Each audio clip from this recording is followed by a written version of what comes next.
Welcome back everybody to another video. If you guys love to watch movies like I do, you guys are in the right spot. Make sure to hit that subscribe button down below and click that bell notification for more up and coming videos. I have another tier list video for you guys. It's been a while since I've done a tier list video. I did one over the summer for Umbrella Academy characters and I was really excited for that. I spent like 30 minutes filming a video and I was capturing the screen on my computer and I went to edit it and the screen was completely green. When I went to edit it, the video file was green and I could not see any of it. I could not see any of the audio, could not hear any of the audio, so I was a bit confused on what to do. So I kind of scrapped the idea of a tier list for a while and I downloaded Streamlabs and now I think we are good to go. And so I've been wanting to do some tier lists for a while and I said, you know what? I just need to get started with this. So I have a tier list for all of the David Fincher movies. All 11 of them. I just reviewed Mank on my channel and I went through his catalog of films and I watched his movies from Alien all the way up to Alien 3 all the way up to Mank. So we got a tier list here for you guys, and this tier list, we're going to keep it kind of simple. You know, the S at the top is like the amazing films, the best of the best. A are great films, B are good films, C are okay, and D is meh. So you're going to get an idea of where we're going to put some of these films. David Fincher is one of the best directors today. His films are so good. So this is going to be a bit of an interesting list. Make sure to leave your list down below. What are your favorite David Fincher movies? What are your least favorite David Fincher movies? So the first one we got here is Alien 3. I think we're going to start from like beginning to end of his career. Alien 3. Alien 3 is, it's meh. It's not my favorite Alien film. Alien and Aliens are so good. This film just seems way out there compared to the other movies. They did so many different things to the characters and the story. It did not feel like those two previous films at all. This is when David Fincher got started, and this is a big blockbuster franchise, and I'm not sure if he knew exactly what to do with the franchise. Alien 3 is a very lackluster film, not very memorable moments going for it. When I think of David Fincher, I do not think of Alien 3 at all. I think of like Seven and Fight Club and Zodiac. Alien 3 is not the one I think of. It's easily my least favorite David Fincher film and my least favorite Alien film as well. As a whole, and as an Alien movie, it just does not work. Next up, we got Fight Club. This film is amazing. The first time I watched it, I was completely blown away by its surprise. The end and the big spoil moments and the big reveal, it works. It works so well. Edward Norton and Brad Pitt are so good in the movie. They are some of the coolest characters in cinema. Their chemistry is so good in this movie. This is where David Fincher's style of directing really comes out and makes it something truly magnificent. The way that he's able to tell this story and also throw in this big reveal at the end. It's an amazing film with its directing and the way it looks and how gritty it is, and the fight sequences are so good too. Everything about Fight Club is truly amazing, and that's why it should sit at the top, because it's got a good reveal at the end. It's just really shocking. Seven, another Brad Pitt movie, and it's amazing. This is one of the best films ever. Seven is a tense thriller. Morgan Freeman and Brad Pitt are amazing in the movie. Like the previous film, Fight Club, they got really good chemistry. This is a film just like Fight Club, has a pretty big reveal at the end that's very shocking. This movie is disgusting at times. It's beautifully directed. There's a lot of things about Seven that really just build on top of each other. Each part of the movie, each seven deadly sins, feels like it's adding on to the story every single time. And as the movie progresses, it gets bigger and bigger and bigger. And you can tell that the ending is going to be something climatic, and that's what this is. Seven is amazing with its storytelling, its characters, the way it's directed, and the ending as well. The first time I ever saw Seven, I was completely shocked with how amazing this movie is, and the end as well. The what's in the box moment, that is truly iconic. So Seven deserves to sit here at the very top. It is amazing. Panic Room. Panic Room's okay. It's kind of like Alien 3 for me, where I think of David Fincher movies. I don't really go to Panic Room that much. I feel like it could be directed by anybody, but it is a tense thriller. There is some pretty decent moments throughout, and it's directed fairly well. It definitely does deliver on the thrilling moments, but like I said, it could be directed by anybody.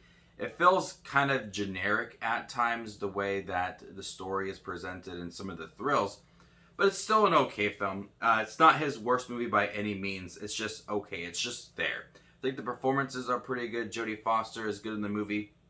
Other than that, I feel like I've seen the movie before, but it's a decent David Fincher movie. Next up is The Game. The Game is pretty good. I like The Game. It took me a long time to watch The Game before everything else. Like, I think I watched The Game like a couple of times, starting a few years ago.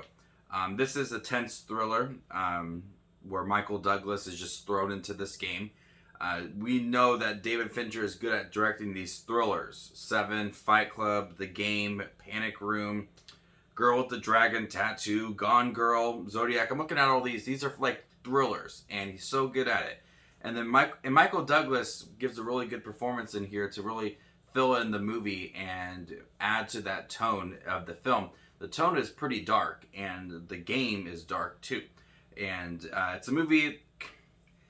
You know, David Fincher is such a good director that these movies, Fight Club and Seven and Zodiac and Social Network, are the immediate movies that come to mind when you think of David Fincher. And it's a shame that The Game is not as discussed as those other films, because it is a good film. As good as Fight Club and Seven? No, but it's still a pretty good film, and it sits right there in the middle. Now, Zodiac, I just watched Zodiac again a few weeks ago, and Zodiac is amazing. I absolutely love Zodiac. It's a pretty long film, but it's got a stacked cast. We got Mark Ruffalo in the film, Jake Gyllenhaal, Robert Downey Jr., and everybody is so believable in their role. I absolutely love Jake Gyllenhaal in here. He's so committed to finding the Zodiac killer, and the end is completely shocking. The end feels like it's just building up, and you can tell that something's going to happen, and then we get to the end, and you're just completely blown away by it all, and it just ends. I absolutely love Zodiac. Zodiac is so tense. I love the costume designs and the set locations and how it was able to capture the feel. And the Zodiac killer seems like something truly terrifying. And I love how David Fincher approached this film. Yes, it's very long. Yes, at times it does seem a bit drawn out, but it is amazing. One of my favorite David Fincher films. I think out of all of them, because it's not like a ranking video where I would say, oh, this is number 2 and this is number 1. I think this is my second favorite David Fincher film. It's that amazing to me. Next up is The Curious Case of Benjamin Button. Yet another Brad Pitt, David Fincher film. And this is a good film. I saw this film in theaters. I think this might have been the first David Fincher film I saw in theaters. It's a pretty emotional movie. I think out of all of the David Fincher movies, this is the most emotional. But Brad Pitt and Cate Blanchett have really good chemistry in this movie. The story is quite interesting to me. I was obsessed with watching this trailer before it did come out, and when I did see it in theaters, I was blown away. I got a little bit emotional in the film, but the storyline is pretty interesting. I think that it's presented in a way that you want to know more about this man's life, and you want to see the progression, or him going in reverse, starting as the old man going into the baby. It's something that is quite gripping, and the storyline right away captures your attention and really never lets go, because you want to see this man and how he's able to live certain parts of his life in the opposite form. So when he's older and the baby when he's born and an adult. You're questioning how is he able to do certain things and what's going to happen when Cate Blanchett gets older and he's a baby. How's that going to work out? It's an interesting tell. One of my favorite stories for a David Fincher movie, but it's a good film. It's a good film. I remember seeing it in theaters and just really being interested in the story. And compared to David Fincher films, it's not as amazing as other films, but it's a good film. Sits right there in the middle. The Social Network. That's amazing. I've never seen a movie so gripping for a subject that's not that gripping, if that makes any sense at all. I mean, Social Network and Facebook, it's Facebook, whatever. But he turned around and made a film that is so snappy and so interesting to watch. Jesse Eisenberg gives such a good performance in this movie. I know this is like of the last decade, like people's like top favorite film. It's so good. I think this movie honestly should have won Best Picture over The King's Speech, but that's another discussion. But this film, like I said, it took a subject that's really not that interesting and turned it into something that's really gripping. The constant back and forth between Jesse Eisenberg and Andrew Garfield as well. It flows so nicely, but moving so quick as well. This film does not feel slow at all. It feels like it's always moving so fast, and that's how Jesse Eisenberg is as an actor. But it just moves so quickly, and I'm so invested in learning about the Social Network and Facebook and how it was developed. And all the things that went wrong with it and all the portrayals as well. It's a story that's so interesting to watch and listen to and watch it all unfold in front of you. David Fincher took this movie, and I love how it looks. The cinematography is great. The directing is great. Everything about the Social Network is amazing. We got 3 films left. The Girl with the Dragon Tattoo, I think is a great film. I think this might have been my second David Fincher film in theaters. I did not see Social Network in theaters. The Girl with the Dragon Tattoo, I was obsessed with this movie when it first came out. I think Rooney Mara and Daniel Craig are so good in the movie. The story is very interesting too. This is based off of a popular book series. There are 3 other films previous to this one that are foreign language films. I like those ones as well. The newest one that just came out, I cannot remember the name. Spider's Web, I think it is. It's not as good as this movie. But Girl with the Dragon Tattoo did a great job of building up these characters individually. Daniel Craig's character and Rooney Mara's character, establishing them as characters by themselves first. And then once we got them together, you really found them to be interesting characters, and then you couldn't wait to see them as a pair.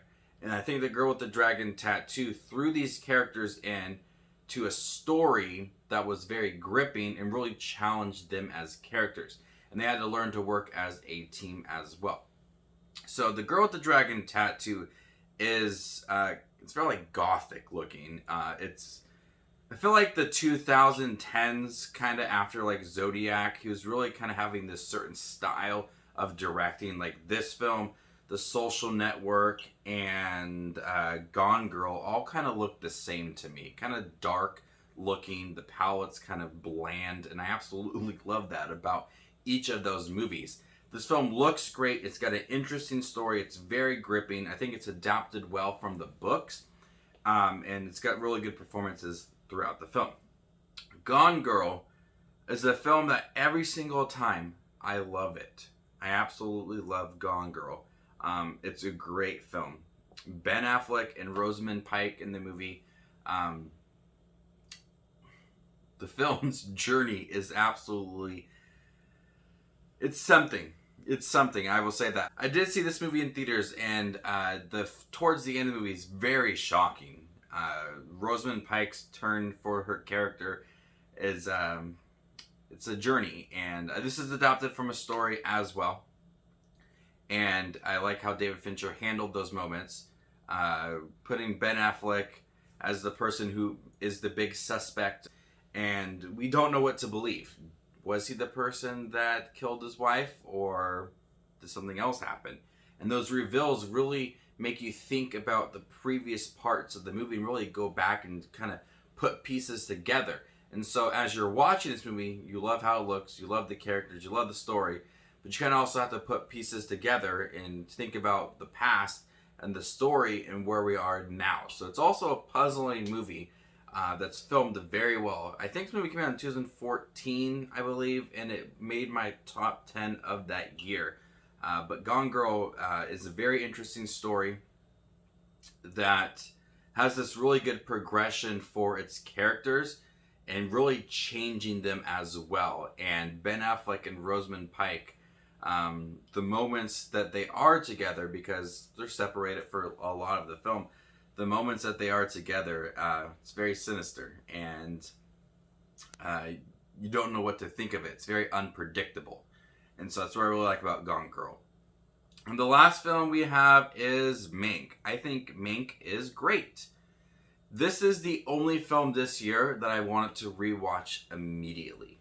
Mank is filmed beautifully. The choice to have it black and white and not have it look that clean with the audio and the little effects on the screen. I thought it was a great choice to have it be a film that feels very believable for its time period. Having it be about Herman J. Mankiewicz, the writer for Citizen Kane, is something that I didn't know much about. But I like learning about movies and how movies were made. And so for me, I thought I got a lot of information from this movie. And I found it to be all really interesting and see how Citizen Kane came about and how Mankiewicz wrote it from his bedside. Other than that, I thought the performances were really good. Gary Oldman gets lost in the role. Really good. Amanda Seyfried and Lily Collins are in here, and they're pretty good too. The film has a lot of moments that are not edited, and it's just a long take and a lot of dialogue, and I really fell in love with those moments. This movie, out of all of them, I think would benefit from a second watch, because there is so much information being thrown at you and a lot of things that are happening, and it's easy to kind of get lost in it all and have it all kind of just go over your head. But Mank is really good. I can't wait to see what it does at the Oscars next year. So here you guys have it, my tier list for the David Fincher movies. Out of all of them, The Social Network is my favorite, followed by Zodiac, Fight Club 7, then Gone Girl, then Mank, then The Girl with the Dragon Tattoo, then Benjamin Button, then The Game, Panic Room, and Alien 3. So you kind of have it all in a row.